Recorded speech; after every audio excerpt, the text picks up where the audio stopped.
श्रीगणेशाय नमः। अथ श्री सूर्यकवचम्।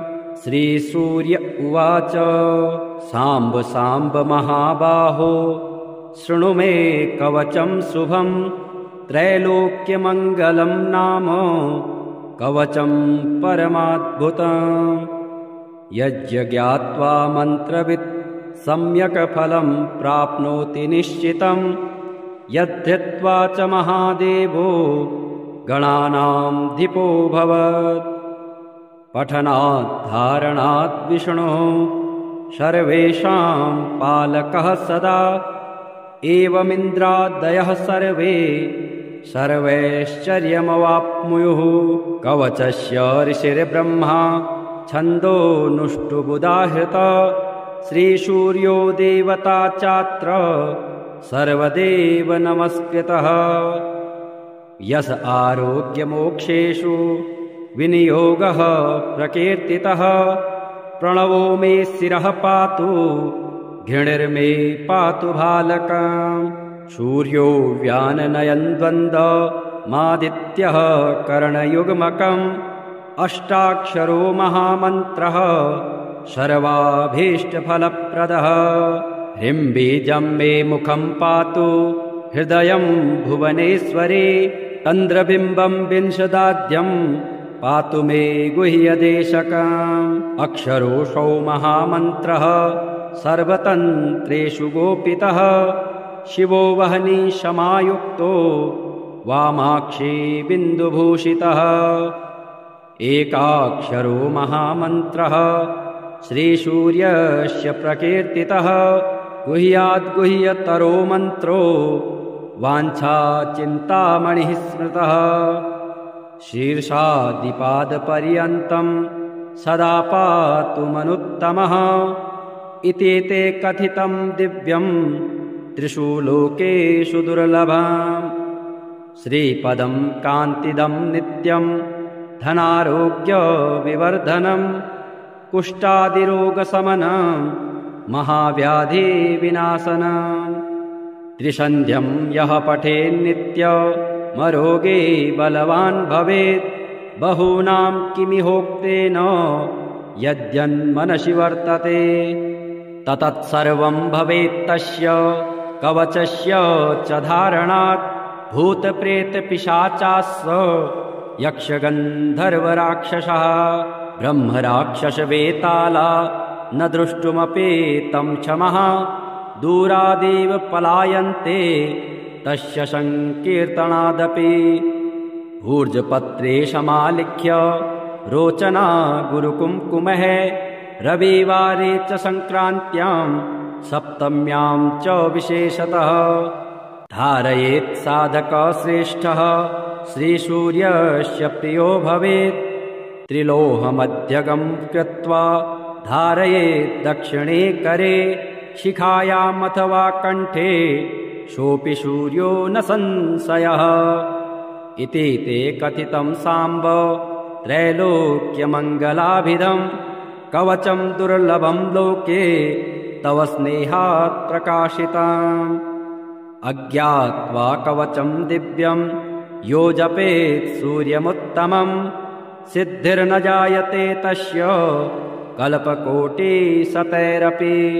नवग्रहाणां सर्वेषां सूर्यादीनां पृथक् पृथक्। पीडा च दुःसहाराजन् जायते सततं नृणाम्। पीडानाशाय राजेन्द्र नामानि शृणु भास्वतः। सूर्यादीनां च सर्वेषां पीडा नश्यन्ति शृण्वतः। ॐ आदित्यसविता सूर्यः पूषार्कः शीघ्रगो रविः। भगवस्त्वष्टार्यमाहंसो हेलिस्तेजो निधिर्हरिः। दिननाथो दिनकरः सप्तसप्तिः प्रभाकरः। विभावसुरवेदकर्ता वेदांगो वेदवाहनः। हरेदश्वः कालवक्त्रः कर्मसाक्षी जगत्पतिः।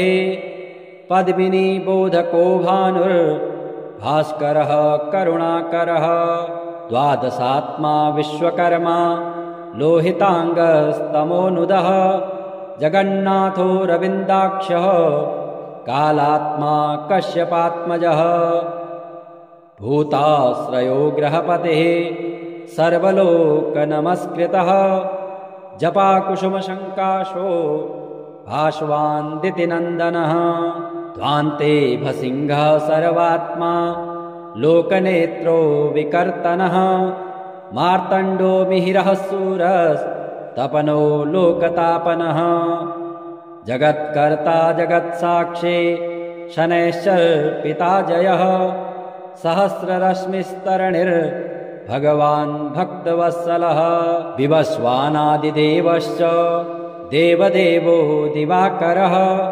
धन्वन्तरिर्व्याधिहर्ता दद्रुकुष्ठविनाशनः चराचरात्मा मैत्रेयो मितो विष्णुर्विकर्तनः दुःखशोकापहर्ता च कमलाकर आत्मभुः नारायणो महादेवो रुद्रः पुरुष ईश्वरः जीवात्मा परमात्मा च सूक्ष्मात्मा सर्वतोमुखः इन्द्रो नलो यमश्चैव नैऋतो वरुणो नीलः श्रीद ईशान इन्दुश्च भौमः सौम्यो गुरुः कविः सौरिर्विधुन्तुदः केतुः कालः कालात्मको विभुः सर्वदेवमयो देवः कृष्णः कामप्रदायकः य एतैर्नामभिर्मर्त्यो भक्त्या स्तौति दिवाकरम् सर्वपापविनिर्मुक्तः सर्वरोगविवर्जितः पुत्रवान् धनवान् श्रीमान् जायते सनः संशयः रविवारे पठेद्यस्तु नामान्येतानि भास्वतः पीडा शान्तिर्भवेत्तस्य ग्रहाणां च विशेषतः सद्यः सुखमवाप्नोति चायुर्दीर्घं च निरुज्जम। श्रीसूर्य उवाच साम्ब साम्ब महाबाहो शृणु मे कवचं शुभं त्रैलोक्यमङ्गलं नाम कवचं परमाद्भुतम् यज्ञात्वा मन्त्रवित् सम्यक् फलं प्राप्नोति निश्चितं यद्धृत्वा च महादेवो गणानां धिपो भवत् पठनात् धारणात् विष्णुः सर्वेषां पालकः सदा एवमिन्द्रादयः सर्वे सर्वैश्चर्यमवाप्नुयुः कवचस्य ऋषिर्ब्रह्मा छन्दोनुष्टुबुधाहृता श्रीसूर्यो देवता चात्र सर्वदेव नमस्कृतः यस आरोग्यमोक्षेषु विनियोगः प्रकीर्तितः प्रणवो मे शिरः पातु घृणिर्मे पातु भालकम् सूर्यो व्याननयन् द्वन्द्वमादित्यः करणयुग्मकम् अष्टाक्षरो महामन्त्रः सर्वाभीष्टफलप्रदः ह्रीं बीजं मे मुखं पातु हृदयं भुवनेश्वरी तन्द्रबिम्बं विंशदाद्यं पातु मे गुह्यदेशकम् अक्षरोऽसौ महामन्त्रः सर्वतन्त्रेषु गोपितः शिवो वह्नि समायुक्तो वामाक्षी बिन्दुभूषितः एकाक्षरो महामन्त्रः श्रीसूर्यस्य प्रकीर्तितः गुह्याद्गुह्यतरो मन्त्रो वाञ्छाचिन्तामणिः स्मृतः शीर्षादिपादपर्यन्तं सदा पातु मनुत्तमः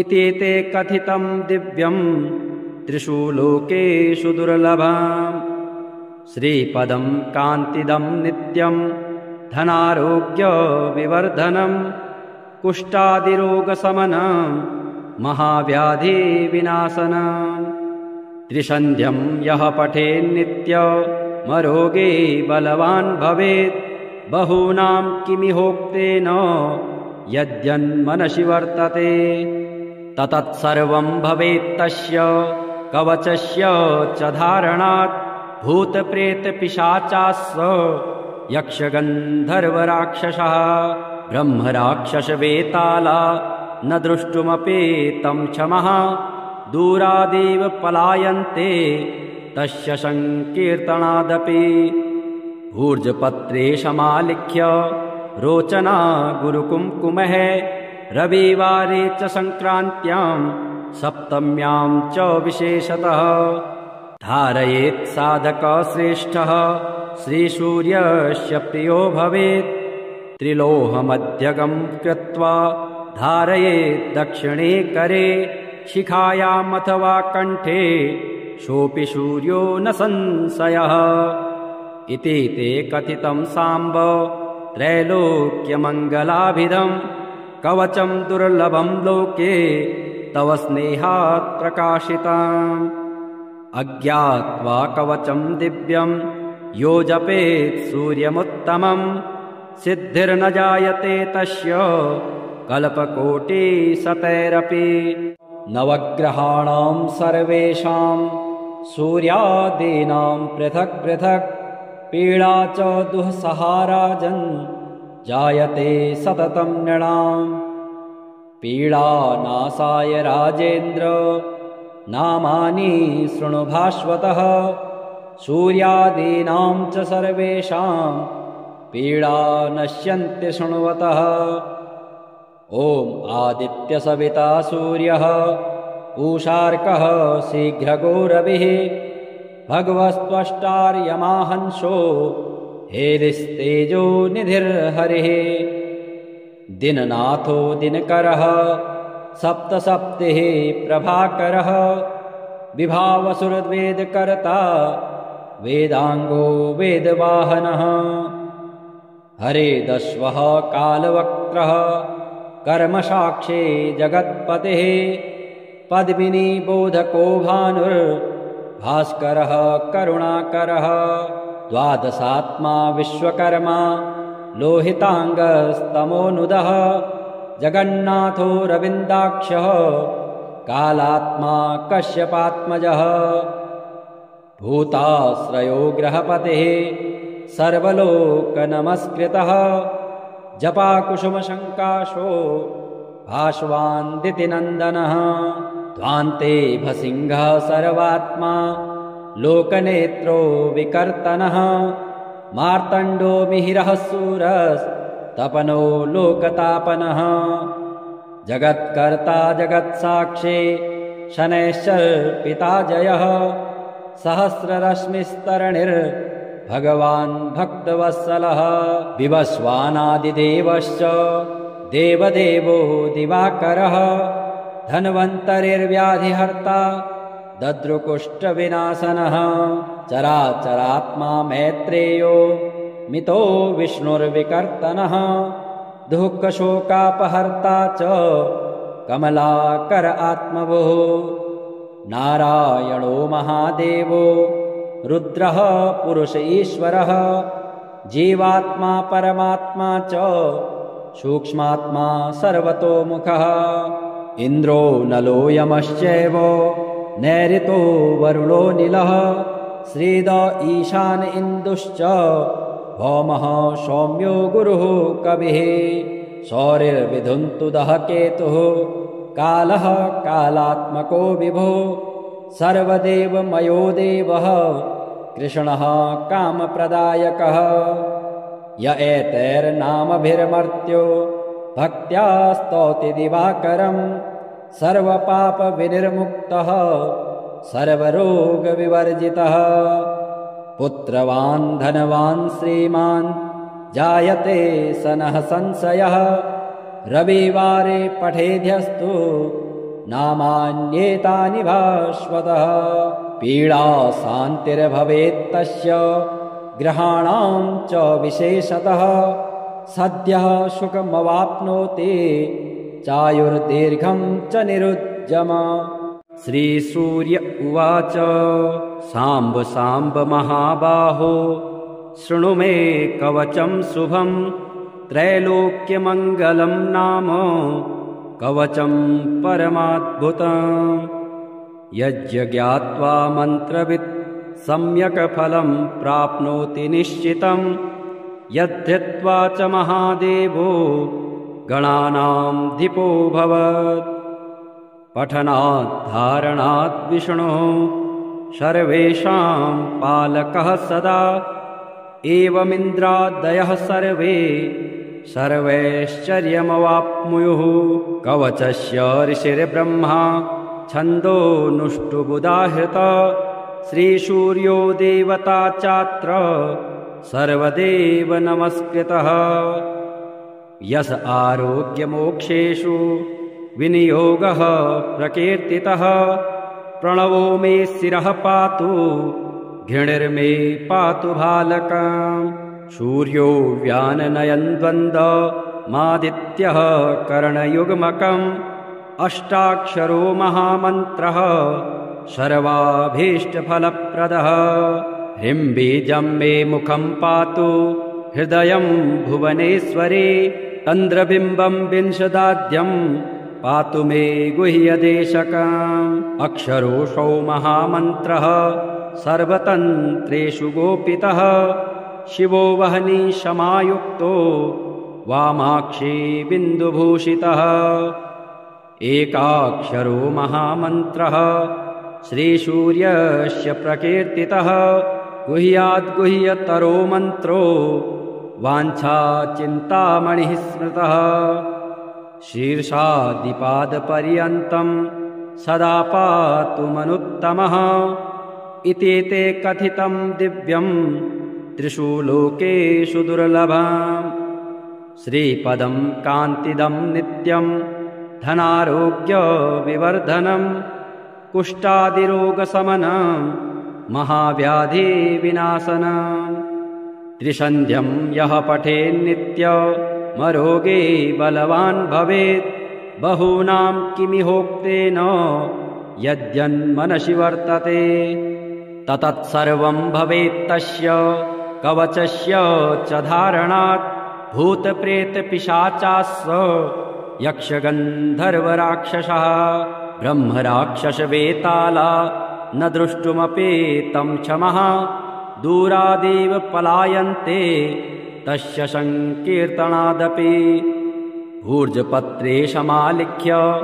रोचना गुरुकुङ्कुमः रविवारे च संक्रान्त्यां सप्तम्यां च विशेषतः धारयेत् साधकः श्रेष्ठः श्रीसूर्यस्य प्रियो भवेत् त्रिलोहमध्यगं कृत्वा धारयेत् दक्षिणे करे शिखायामथवा कण्ठे सोऽपि सूर्यो न संशयः इति ते कथितं साम्ब त्रैलोक्यमङ्गलाभिधं कवचं दुर्लभं लोके तव स्नेहात् प्रकाशितम् अज्ञात्वा कवचं दिव्यं यो जपेत् सूर्यमुत्तमं सिद्धिर्न जायते तस्य कल्पकोटिशतैरपि नवग्रहाणां सर्वेषां सूर्यादीनां पृथक् पृथक् पीडा च दुःसहाराजन् जायते सततं नृणाम् पीडानाशाय राजेन्द्र नामानि शृणु भास्वतः सूर्यादीनां च सर्वेषां पीडा नश्यन्ति शृण्वतः ॐ आदित्यसविता सूर्यः पूषार्कः शीघ्रगो रविः भगवस्त्वष्टार्यमाहंसो हेदिस्तेजो निधिर्हरिः दिननाथो दिनकरः सप्तसप्तिः प्रभाकरः विभावसुरवेदकर्ता वेदांगो वेदवाहनः हरेदश्वः कालवक्त्रः कर्मसाक्षी जगत्पतिः पद्मिनी बोधको भानुर्भास्करः करुणाकरः द्वादशात्मा विश्वकर्मा लोहितांगस्तमोनुदः जगन्नाथो रविन्दाक्षः कालात्मा कश्यपात्मजः भूताश्रयो ग्रहपतिः सर्वलोकनमस्कृतः जपाकुसुमशङ्काशो भास्वान्दितिनन्दनः ध्वान्ते भसिंहः सर्वात्मा लोकनेत्रो विकर्तनः मार्तण्डो मिहिरः सूरस्तपनो लोकतापनः जगत्कर्ता जगत्साक्षी शनैश्चर्पिता जयः सहस्ररश्मिस्तरणिर्भगवान् भक्तवत्सलः विवस्वानादिदेवश्च देवदेवो दिवाकरः धन्वन्तरिर्व्याधिहर्ता दद्रुकुष्ठविनाशनः चराचरात्मा मैत्रेयो मितो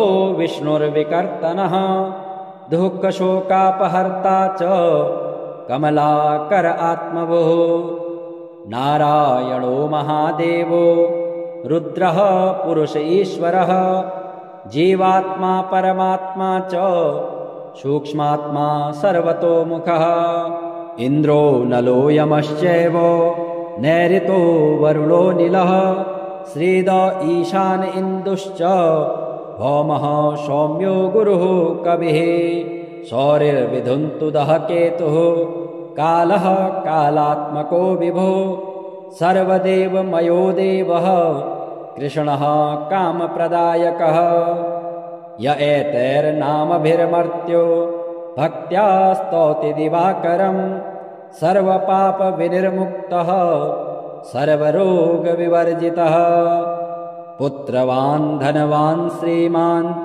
जायते सनः संशयः रविवारे पठेद्यस्तु नामान्येतानि भास्वतः पीडा शान्तिर्भवेत्तस्य ग्रहाणां च विशेषतः सद्यः सुखमवाप्नोति चायुर्दीर्घं च निरुज्जम श्रीसूर्य उवाच साम्ब साम्ब महाबाहो शृणु मे कवचं शुभं त्रैलोक्यमङ्गलं नाम कवचं परमाद्भुतम् यज्ञज्ञात्वा मन्त्रवित् सम्यक् फलं प्राप्नोति निश्चितं यद्धित्वा च महादेवो गणानां धिपो भवत् पठनात् धारणात् विष्णुः सर्वेषां पालकः सदा एवमिन्द्रादयः सर्वे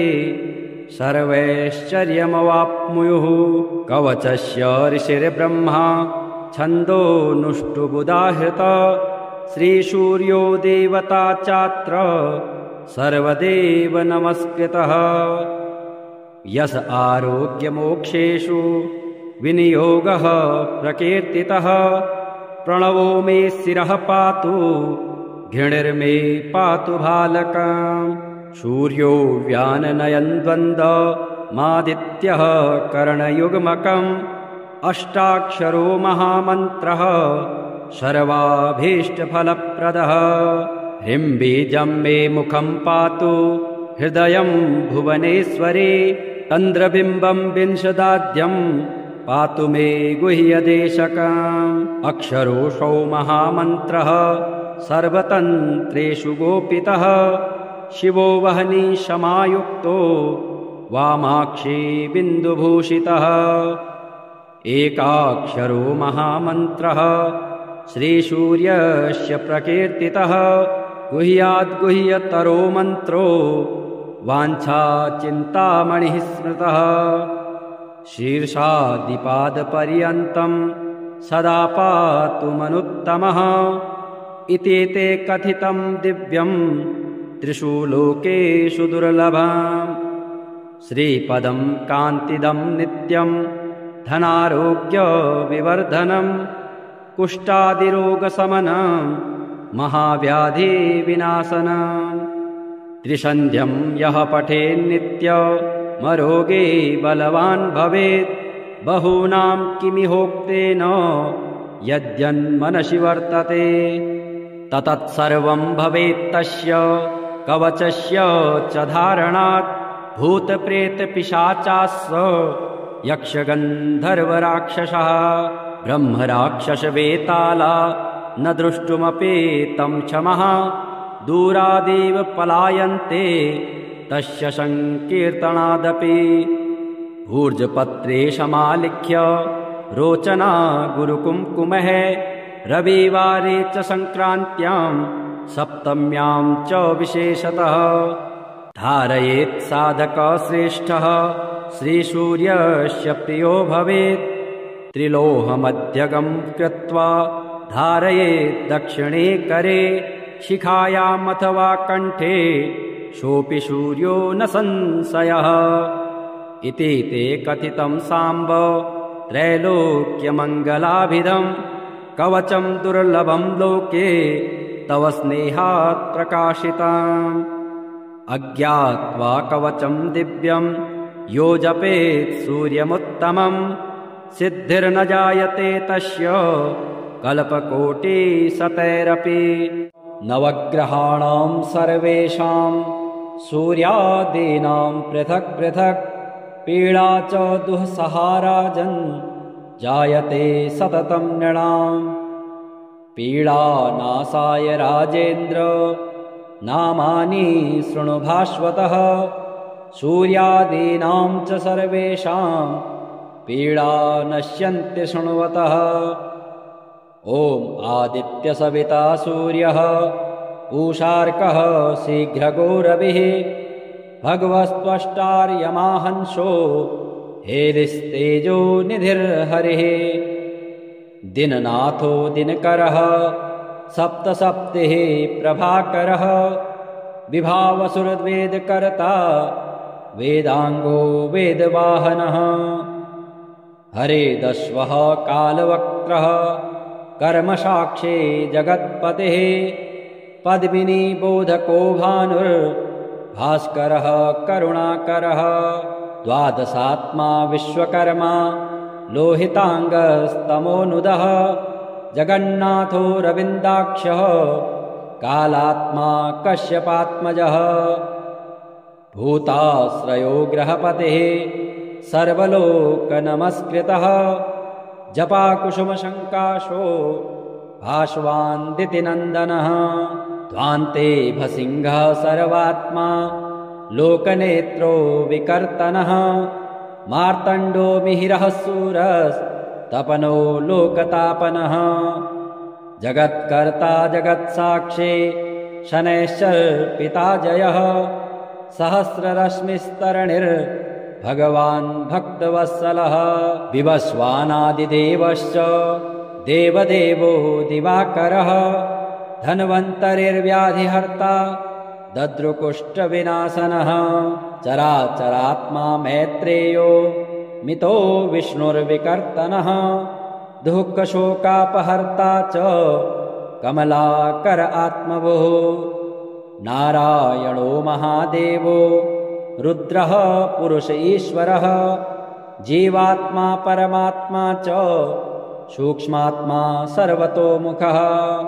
इन्द्रो नलो यमश्चैव नैऋतो वरुणो नीलः श्रीद ईशान इन्दुश्च भौमः सौम्यो गुरुः कविः। सौरिर्विधुन्तुदः केतुः कालः कालात्मको विभुः सर्वदेवमयो देवः कृष्णः कामप्रदायकः। य एतैर्नामभिर्मर्त्यो भक्त्या स्तौति दिवाकरम् सर्वपापविनिर्मुक्तः सर्वरोगविवर्जितः। पुत्रवान् धनवान् श्रीमान् जायते सनः संशयः रविवारे पठेद्यस्तु नामान्येतानि भास्वतः। पीडा शान्तिर्भवेत्तस्य ग्रहाणां च विशेषतः सद्यः सुखमवाप्नोति चायुर्दीर्घं च निरुज्जम। श्रीसूर्य उवाच साम्ब साम्ब महाबाहो शृणु मे कवचं शुभं त्रैलोक्यमङ्गलं नाम कवचं परमाद्भुतम्। यज्ञात्वा मन्त्रवित् सम्यक् फलं प्राप्नोति निश्चितं यद्धृत्वा च महादेवो गणानां धिपो भवत्। पठनाद्धारणाद् विष्णुः सर्वेषां पालकः सदा। एवमिन्द्रादयः सर्वे सर्वैश्चर्यमवाप्नुयुः। कवचस्य ऋषिर्ब्रह्मा छन्दोनुष्टुबुधाहृतः। श्रीसूर्यो देवता चात्र सर्वदेव नमस्कृतः। यस आरोग्यमोक्षेषु विनियोगः प्रकीर्तितः। प्रणवो मे शिरः पातु घृणिर्मे पातु भालकम्। सूर्यो व्याननयन् द्वन्द्वमादित्यः करणयुग्मकम्। अष्टाक्षरो महामन्त्रः सर्वाभीष्टफलप्रदः। ह्रीं बीजं मे मुखं पातु हृदयं भुवनेश्वरे। चन्द्रबिम्बं विंशदाद्यं पातु मे गुह्यदेशकम्। अक्षरोऽसौ महामन्त्रः सर्वतन्त्रेषु गोपितः। शिवो वह्नि समायुक्तो वामाक्षी बिन्दुभूषितः। एकाक्षरो महामन्त्रः श्रीसूर्यस्य प्रकीर्तितः। गुह्याद्गुह्यतरो मन्त्रो वाञ्छाचिन्तामणिः स्मृतः। शीर्षादिपादपर्यन्तं सदा पातु मनुत्तमः।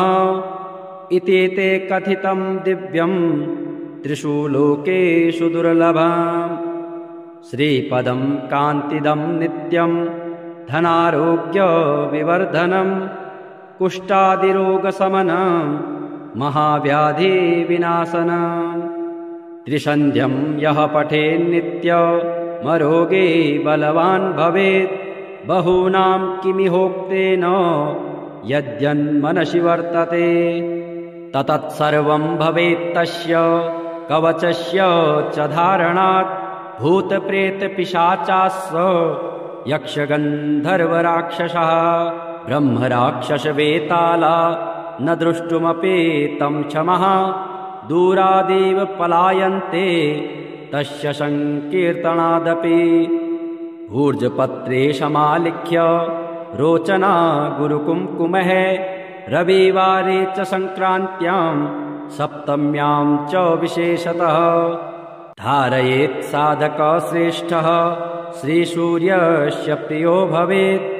त्रिलोहमध्यगं कृत्वा धारयेत् दक्षिणे करे।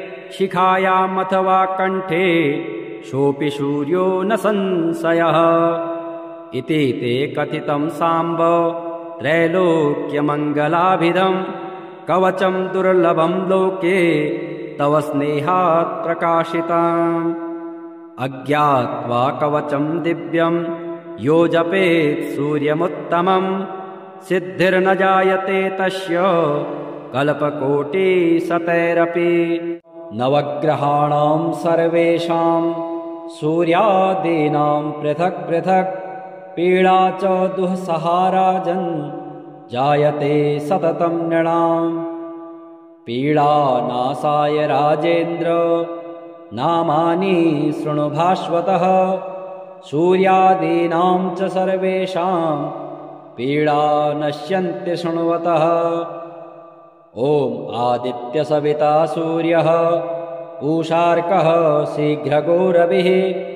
भगवस्त्वष्टार्यमाहंसो हेदिस्तेजो निधिर्हरिः। दिननाथो दिनकरः सप्तसप्तिः प्रभाकरः।